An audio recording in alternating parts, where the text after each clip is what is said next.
Today our topic is the art of making better decisions. Life is full of choices. Every day we make decisions, big and small. Some are easy, like what to eat for breakfast.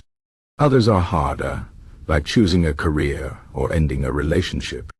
The quality of our lives depends on the quality of our decisions. Good decisions lead to better outcomes. Bad decisions can cause pain and regret. So, how can we make better decisions? Let's explore this step by step. First, understand that decision-making is a skill. Like any skill, it can be improved with practice. You don't have to be born a great decision-maker. You can learn to become one. Start by slowing down. Many bad decisions happen because we act too fast. We react without thinking.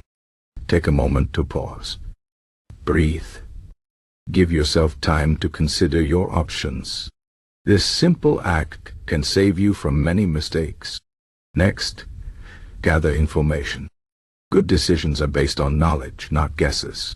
If you're deciding on a job, research the company. If you're buying a car, compare prices and reviews. The more you know, the better your choice will be. But be careful.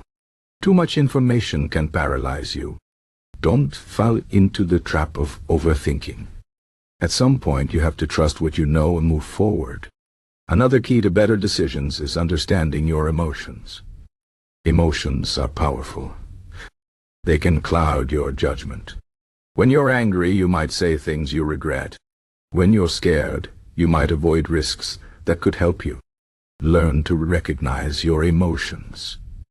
Ask yourself, am I making this choice because it's right, or because I'm upset? If your emotions are too strong, wait. Let them settle before you decide. This is where Stoicism can help. Stoicism is an ancient philosophy that teaches us to focus on what we can control and let go of what we can't. A Stoic would say, you can't control what happens to you, but you can control how you react. This mindset is powerful for decision-making. It reminds us to stay calm and rational, even in difficult situations. For example, imagine you lose your job. You can't control that it happened, but you can control your response. You can choose to panic and blame others, or you can choose to look for new opportunities. The choice is yours. Stoicism also teaches us to think long-term. Many bad decisions happen because we focus on short-term pleasure or relief. We eat junk food because it tastes good now, even though it harms our health later. We skip exercise because it's hard today, even though it benefits us in the future.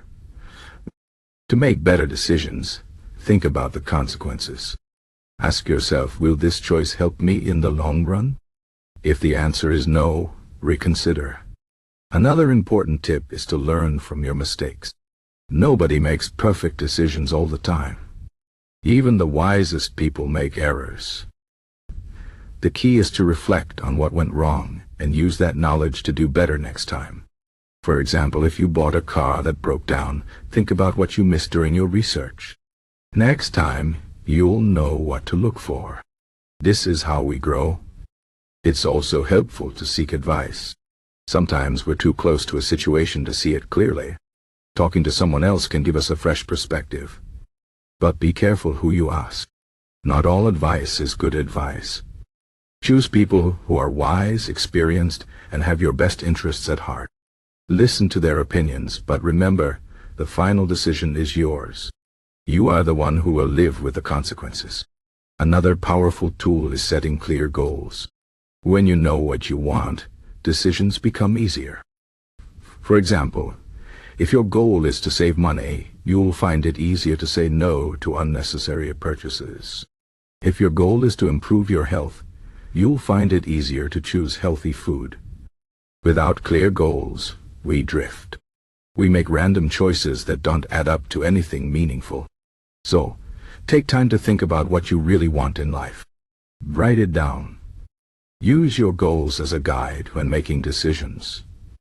One common mistake is letting fear decide for us. Fear of failure, fear of rejection, fear of the unknown. These emotions can stop us from taking risks. But life is full of risks. You can't avoid them. The only way to grow is to face your fears and move forward. Remember, failure is not the end. It's a lesson. Every successful person has failed many times. What makes them successful is that they kept going. So, don't let fear hold you back. Make decisions based on courage, not fear. Another tip is to simplify your choices. Sometimes we have too many options. This can be overwhelming. If you're trying to decide what to do with your life, for example, it's easy to feel stuck. There are so many possibilities. To simplify, focus on your top priorities. Ask yourself, what matters most to me? Then eliminate the options that don't align with those priorities. This will make your decision easier. Finally, trust yourself. You know more than you think. You've made countless decisions in your life. Some were good, some were bad, but you survived them all. You've learned and grown. Believe in your ability to make the right choice. Even if it turns out to be wrong, you'll learn from it and do better next time. Confidence is key. When you trust yourself, you make decisions with clarity and purpose. In conclusion, making better decisions is an art. It requires practice, patience, and self-awareness. Slow down, gather information, understand your emotions, and think long-term. Learn from your mistakes, seek advice, set clear goals, and face your fears. Simplify your choices and trust yourself. Remember, every decision shapes your life. Choose wisely, but don't be afraid to take risks. Life is a journey, and every step, good or bad, is part of the experience. So, embrace the art of decision-making. It's one of the most important skills you'll ever develop.